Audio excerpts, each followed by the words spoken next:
Alors bon, c'est vrai qu'il y a eu une tournée de sensibilisation qui a été initiée par le ministère, euh, les deux fédérations de boulangerie, l'AMIS et naturellement l'association des consommateurs. En fait, ces ateliers-là reviennent un peu sur la réglementation, la nouvelle réglementation.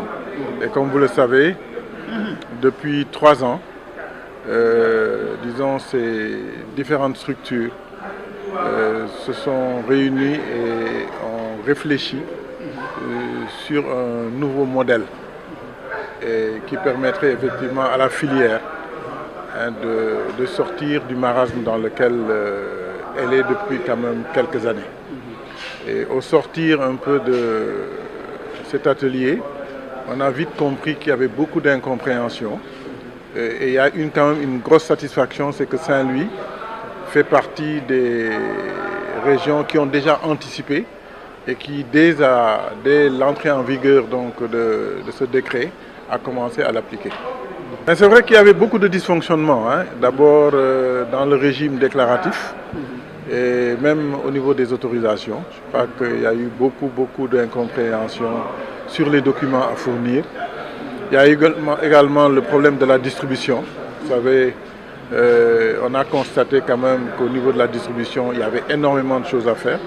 Non seulement réglementer la relation entre le distributeur et le boulanger, mais également travailler sur l'hygiène.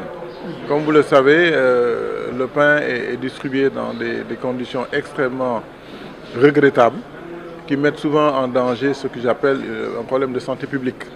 Et cette réglementation, justement, a touché du doigt tous ces aspects. Et nous pensons qu'à l'application, comme ça a démarré à Saint-Louis, le consommateur ou les consommateurs que nous sommes allons effectivement nous retrouver avec un pain de qualité à un bon prix. Oui, bien sûr. Je pense que l'actualité, ce ne sont pas du tout les prix. La seule chose sur laquelle peut-être les gens ont eu quelques inquiétudes, c'était le prix de la farine. Et sur ce, je pense que l'État, de concert avec les meuniers, est en train aujourd'hui de travailler pour faire de telle sorte que le prix de la farine n'augmente pas, malgré la hausse du prix du blé. Donc on pense qu'il y aura un peu une solution qui va être trouvée au niveau de la TVA. Et ça nous permettra aujourd'hui de maintenir le prix et de la farine et le... Comme cela vient dit le président de l'AMIS, c'est pour permettre vraiment un appui pour qu'on puisse sensibiliser et informer les Sénégalais de manière globale, les boulangers, les consommateurs, mais surtout l'autorité, de mieux comprendre ce qu'on doit faire. Il faut comprendre que le secteur va mal. Depuis des années, nous avons des problèmes. Et cette fois-ci, le gouvernement du Sénégal, à travers le ministère du Commerce, a pris vraiment des décisions fermes pour que ça suffise. Ça suffit que chacun ouvre des boulangeries comme ils veulent. Ça suffit que les boulangeries ne soient pas aux normes. Ça suffit que les conditions de livraison du pain soient normées. La vente du pain aussi doit être régulée.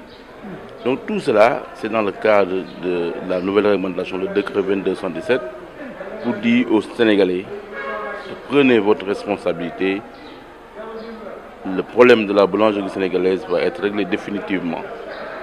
C'est pourquoi c'est important aujourd'hui de constater que les comités régionaux jouent leur rôle en ce moment actuellement. Comme vous le savez, il y a l'arrêté 11 322, le comité qui a créé le comité national. Aujourd'hui, depuis le 20 avril, les gouverneurs de Saint-Louis déjà avaient pris un arrêté pour la création de ce comité technique. Donc tout le travail qui doit se faire au niveau de ce comité pour autoriser les boulangers, déclaration des boulangers, les conditions de vente, tout cela est dans ce comité. C'est ce qu'on entend vraiment des autorités du Sénégal, de la région de Saint-Louis plutôt, pour qu'on puisse faire une bonne application de la réglementation. Dans la mesure où nous constatons sur le terrain un dérèglement, parce que vous savez, il y a certains boulangers, au lieu de vendre au niveau même de leur boutique le prix indiqué, par exemple 150, ils vendent à 125. Donc c'est un dérèglement. Donc on veut d'abord régler ce dérèglement avant de parler prix. Mais le prix va venir. Mais tout cela, il faut comprendre que dans ce pays, les prix sont homologués. Ça dit que même si on a discuté le prix, c'est dans le cadre d'une concertation et d'une structure du prix du pain pour pouvoir parler du prix du pain. Mais je peux vous assurer que si la réglementation est appliquée, je pense que les boulangers peut-être parleront autre chose que de prix.